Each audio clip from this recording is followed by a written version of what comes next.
seberapa dalam Pak Arsad mengenal Pak Ganjar Pranowo, Pak? Ya, saya udah kenal cukup lama. Cukup lama ya, Pak ya. Nah, cuman memang akhir-akhir berapa lama ini memang saya lebih mendekat pada Pak Mas Ganjar. Dan coba bicara dengan beliau, dengarkan gitu-gitu, dan saya cukup amazed ya bahwa beliau pemikirannya cukup dalam. Ya. Dan buat saya sangat cerdas ya, dan melihat sesuatu itu yang paling mengesankan saya satu sih. Ya. Apa itu, Pak? Itu gini loh, mungkin saya aja ya alhamdulillah mungkin keluarga saya waktu itu ayah ibu anggaplah kelas menengah, Mas. Sedangkan Mas Ganjar sendiri pada waktu itu mungkin lahir di keluarga yang sangat tidak semampan keluarga saya. Sederhana lah, Pak ya. Yang dimana beliau itu merasakan proses kehidupan, Mas.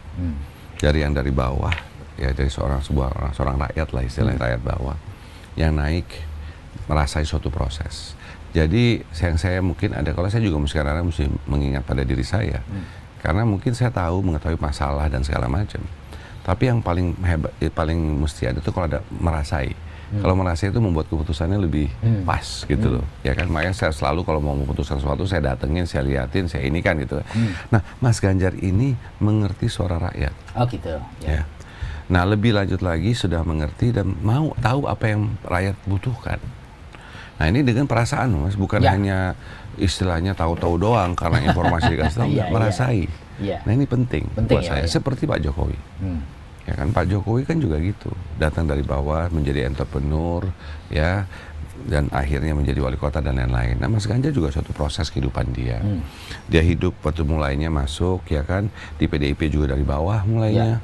Itu dia menanjak ke atas mulai dari akhirnya masuk dari DPR ya kan, udah dua terms, masuk jadi gubernur, dua terms juga kan gitu. Jadi secara tatanan satu proses. Beliau mempelajari proses itu. Pertama, proses bagaimana regulasi dibuat, kebijakan-kebijakan yang ada di DPR. Beliau mengerti prosesnya bagaimana, apa yang dihadapi. Lalu ke gubernur, itu kan provinsi.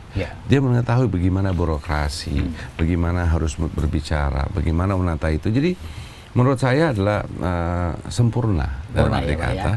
Dan sekarang selanjutnya mendapat tantangan untuk menjadi seorang presiden.